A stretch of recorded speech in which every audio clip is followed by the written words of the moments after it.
No mês de agosto, o Instituto Tomiotaki organizou uma exposição de Louis Bourgeois.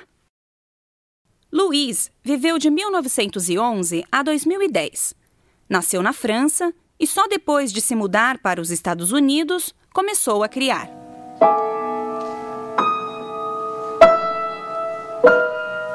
Comecei a reparar que aquela expressão artística era diferente daquilo que eu pensava ser arte.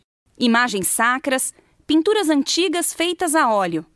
Arte, para mim, era isso. Me senti chocada com o que vi, sem saber bem o porquê.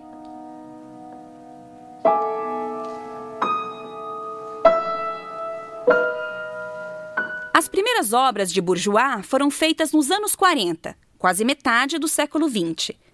Mas o que teria influenciado e determinado o trabalho desta artista?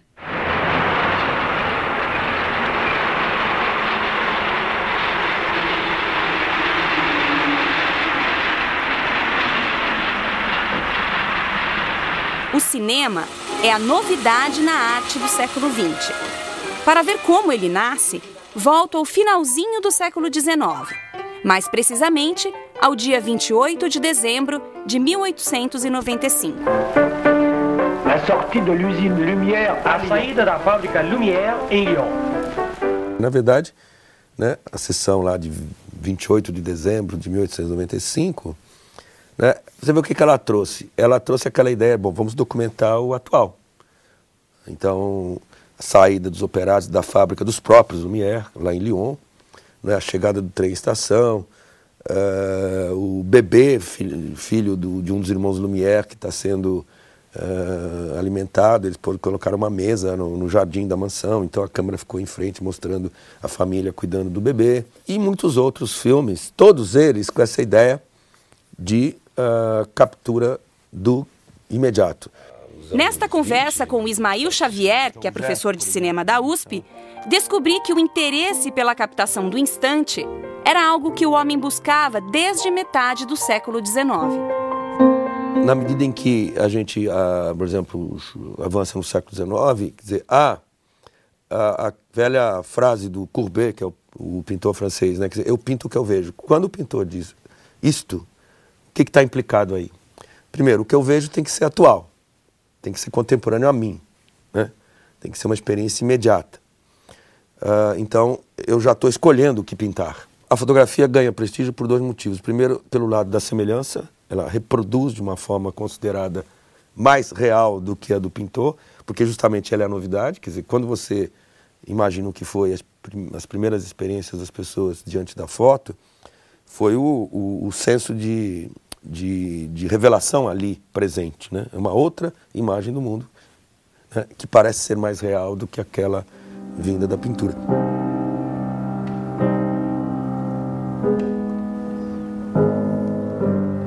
Aí vem a nova percepção da imagem do cinema, quer dizer, a captação de algo que é efêmero, é um movimento, é um gesto, que pode não ter importância, mas ele é um gesto único que existiu naquele momento e jamais será repetido.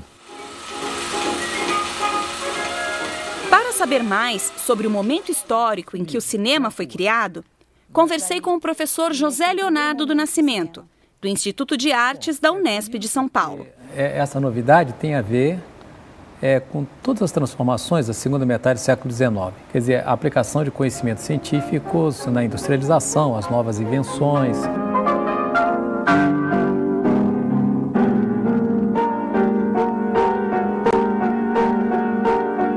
Em 1872, uma pessoa nos Estados Unidos chamada Muybridge, ele não filmou, de fato ele fotografou os movimentos sucessivos do cavalo.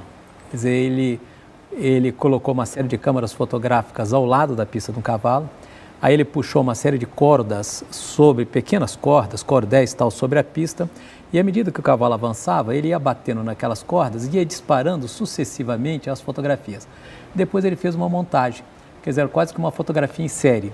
Digamos que essas experiências fotográficas acabaram redundando mais tarde no cinema propriamente dito. E aí em 1895 nós já vemos essa impressão extraordinária de realidade do movimento.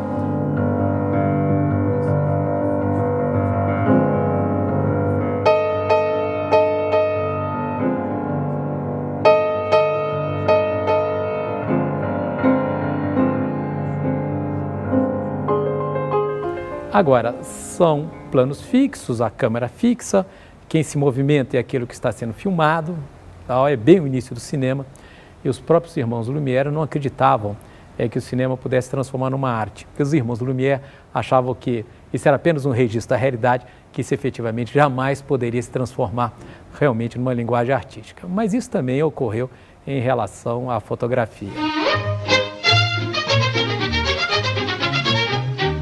Fotografia. Será que em São Paulo eu encontraria alguma obra de arte em que fosse possível notar a preocupação em captar o instante? Resolvi fazer uma visita ao MASP.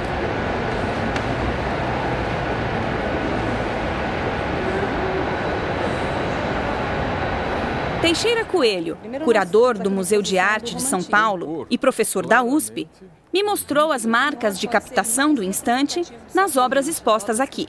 Aqui nestas duas obras que por coincidência estão lado a lado, mais ou menos coincidência, o que você pode ver, antes de mais nada, é a influência do enquadramento fotográfico na composição desse artista, não é? O que ele faz aqui? Ele te mostra uma canoa cortada ao meio. E não só a canoa está cortada ao meio, como o corpo da personagem, o vestido da personagem está cortado ao meio, na beira do quadro. Aquele é do Monet, este é do Degas. Você vê que esta bailarina que está aqui, ela sai de campo, como a gente diz em cinema, ou em fotografia também.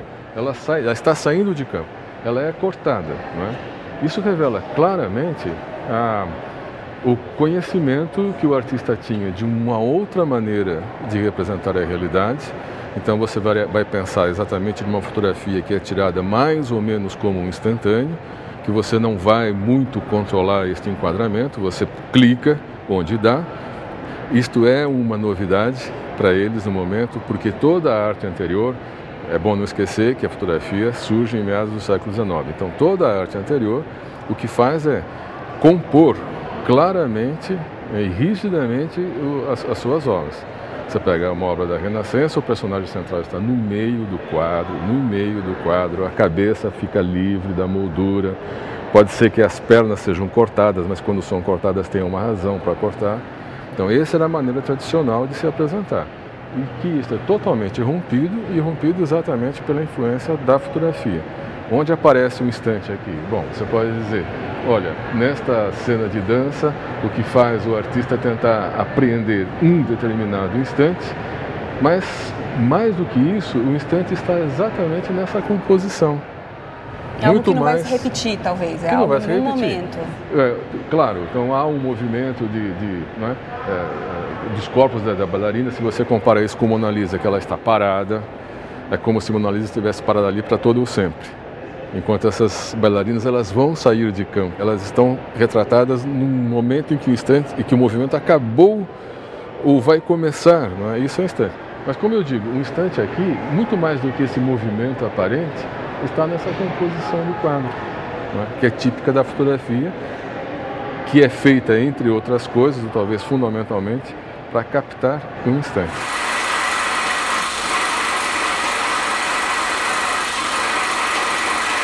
Na verdade, fotografia, impressionismo, cinema, estão todos compondo um movimento da sociedade, não é? Marcado pela urbanização, pelo aumento da velocidade da vida cotidiana, pelas novas tecnologias que foram criando novas formas de expressão, né? Pelo próprio ritmo da sociedade industrial. Ou seja, tudo isso vai compondo um movimento do qual veio fazer parte a foto, que por sua vez, rebate sobre o conjunto, né? A vida agitada das grandes cidades, a industrialização, a tensão da modernidade estão retratadas em um texto escrito em 1881 pelo neurologista norte-americano George Baer. As causas da nervosidade americana são complicadas, porém passíveis de análise. A primeira delas, a civilização moderna. A moderna civilização difere das antigas, principalmente no que se refere a estes 5 elementos: a máquina a vapor, a imprensa, o telégrafo, as ciências e a atividade mental das mulheres. Quando a civilização, mais esses 5 fatores, invadem qualquer nação, levam consigo nervosidade e doenças nervosas. Filmes contemporâneos mostram a nervosidade americana do início do século XX. O cinema mudo das primeiras décadas também retrata a vida agitada dos grandes centros urbanos.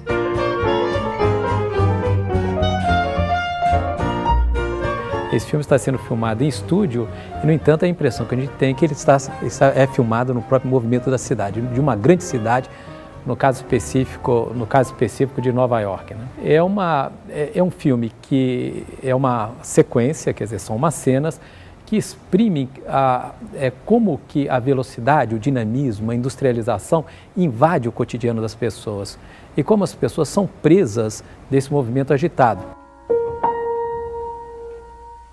A jovem protagonista desse filme, na janela do apartamento dela passa um trem, ou passa um metrô, ou passa um transporte coletivo.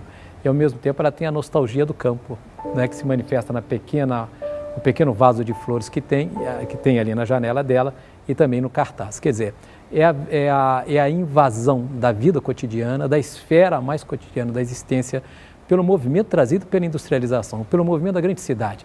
É a experiência de viver nas grandes cidades, é a experiência da vida nas multidões.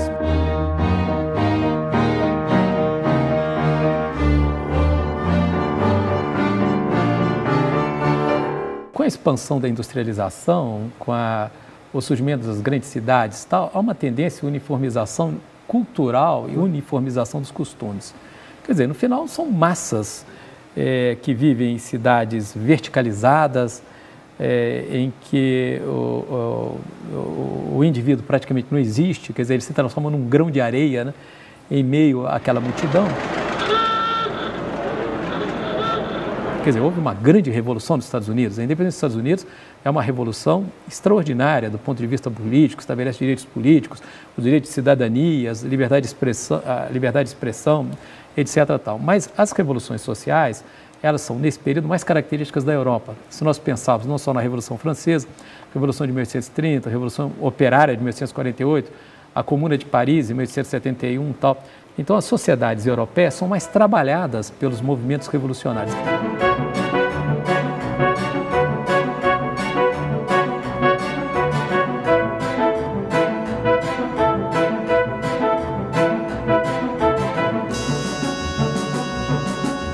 Nesse filme, o diretor, o Fritz Lang, ele esteve em Nova York e voltou impressionado com a verticalidade de Nova York. Então, ele fez essas maquetes, ele era arquiteto, ele é austríaco.